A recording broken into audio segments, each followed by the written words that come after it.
This is our last part of Season 1 of Beauty in Black. Y'all gotta watch our other parts for this to make sense. Roy is still in pain, so he asks for pain meds. However, Mallory tells the doctor that Roy is an addict and shouldn't be given any. Then she acts fake and loving just to annoy Roy. Jules comes to visit, and he promises to tell Mallory who Roy's mistress is. But Mallory knows he's lying, so she takes Roy's phone and starts snooping. She reads Kimmy's message about a strip club, so she calls Charles to ask the name of the club he frequently visits. Horus calls Varney to tell him to gather their entire legal team, including Judge Wilkins, and take them to his house the next day. Varney takes the opportunity to bring up Roy's accusation about him sleeping with Mallory. Horus tells Varney not to worry because he knows everything about him. And for a second, Varney is afraid that the boss knows he's in Charles' guts from time to time. Roy blames Jules for giving him Kimmy, who has caused him more trouble than good. But don't forget that Roy had a hard time getting hard. He wants to push Kimmy out the window for revenge, so Jules promises he'll find her. But he adds that Mallory also wants Kimmy, and she's hell-bent on finding her. So Roy agrees that when Jules finds Kimmy, he takes her to Mallory first, then Roy will deal with what's left of her. Meanwhile, Norman is spying on Olivia's muscleman at the warehouse. He learns that Olivia is the one behind the robbery at Horus's house. Traxon reports to Jules that he lost Kimmy and that Sylvie is also missing. They think she's still at the club, so Jules insists they find her immediately. Horus keeps convincing Rain that he's trustworthy and that he won't hurt Kimmy. So Rain finally says that Kimmy is probably at the club looking for her sister, Sylvie. After Horus leaves, Rain tells Kimmy that she told the truth to Horus. Meanwhile, at the strip club, some random man just helicoptering his pee-pee to the audience. Ain't no way Tyler Perry is straight after this. Charles is surprised when his sister-in-law shows up. He says he doesn't know the woman Mallory's looking for because he's too busy at the glory holes. So Mallory asks around, and Felicia recognizes her, being famous and all. Felicia tries touching her hair, and Mallory says no to the peasant. Felicia says Kimmy has not clocked in yet. When Mallory goes to sit down, some guy tries to buy her, thinking she's a stripper. But Mallory tells the Temu Lil Wayne to get away. Horus finds Kimmy just outside the club, and he convinces her that he can help save Sylvie. So Kimmy accepts his offer. Meanwhile, the foin-ass Angel on stage looking at Traxon and Alex, who seem to be looking for Sylvie. Kimmy then calls Angel, asking him to take Sylvie to Horus's truck. Norman finally finds Big Back Debo, and Debo is evidently high. He recognizes Norman from the house Jules brought him to, so Debo thinks that Norman was sent by Jules to see if he would break. So Debo keeps saying he was the one who ran over Ina on the road. He never breaks, so Norman takes out his torture kit so he can start torturing the truth out of him. Mallory tries to wait for Kimmy, but she soon gives up.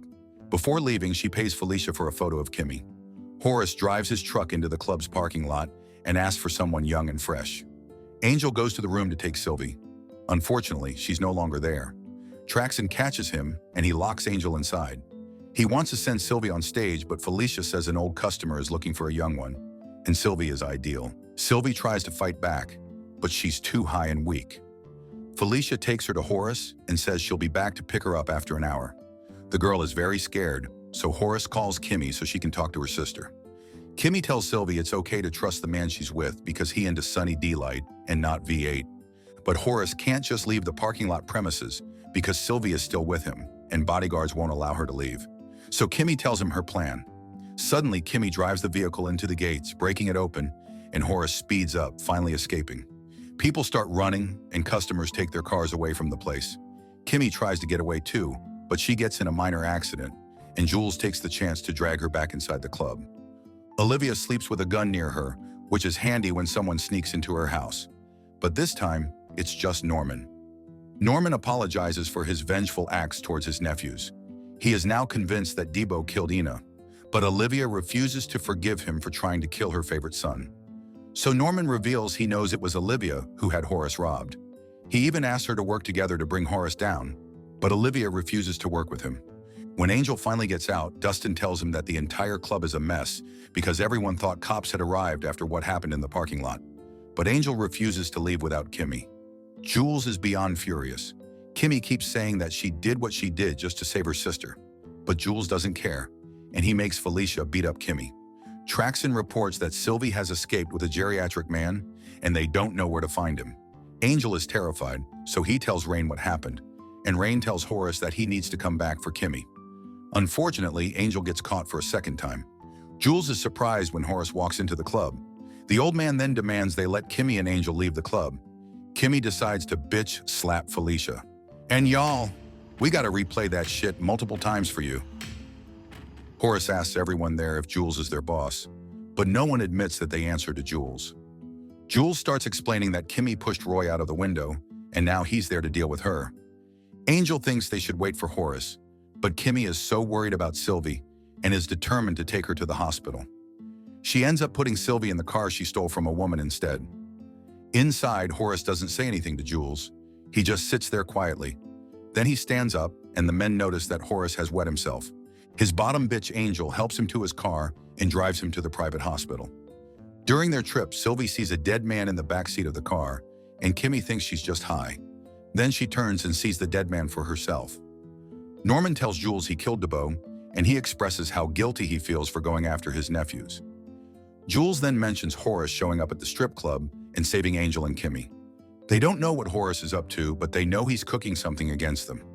When they arrive at the hospital, Horus is so weak he can't even stand. Angel then visits Rain and complains about the bad things that have happened to him lately. He says he doesn't have any place to go. Rain asks Angel to help her convince Kimmy to trust Horus. Rain thinks that Horus can be their way out of the hoe lifestyle. I feel bad for the actress. Her ass got bed sores for being on this hospital bed the whole season. Varney visits Charles while he waits for Mallory to call. He needs to talk to her about the legal team coming over. Charles would rather go to sleep than hear all this mumbo-jumbo.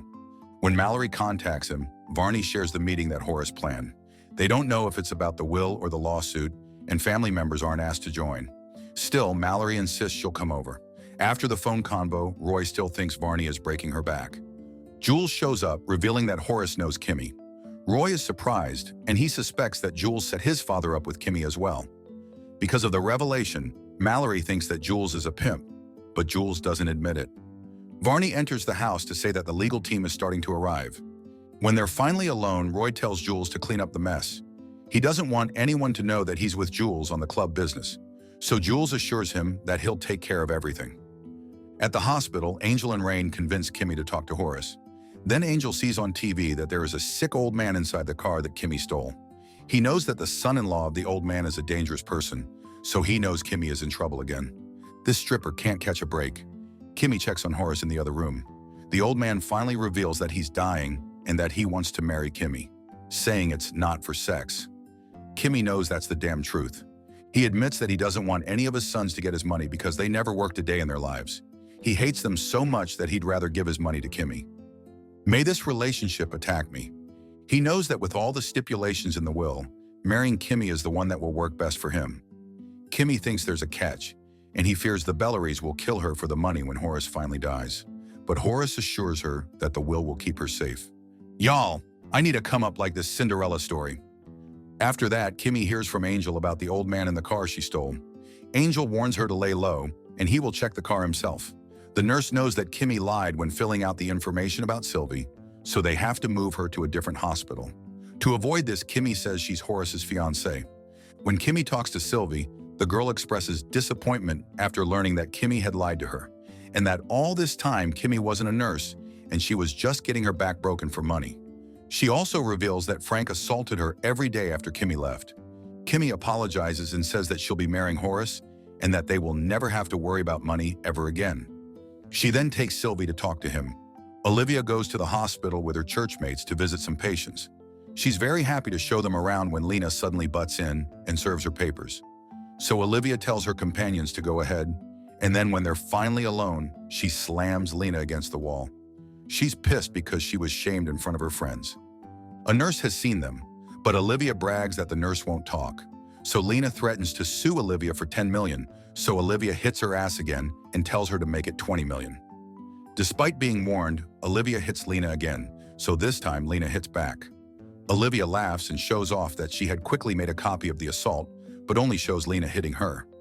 Olivia says that if Lena comes after her, she will ruin her. Realizing that she's in serious trouble, Lena decides to walk away.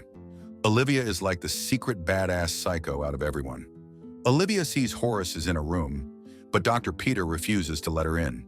She gets even more annoyed when she sees two young women being allowed to go inside. When Sylvie talks to Horus, He convinces her that they'd be living a comfortable life with him after the marriage. Meanwhile, the legal team has arrived at Horus's house.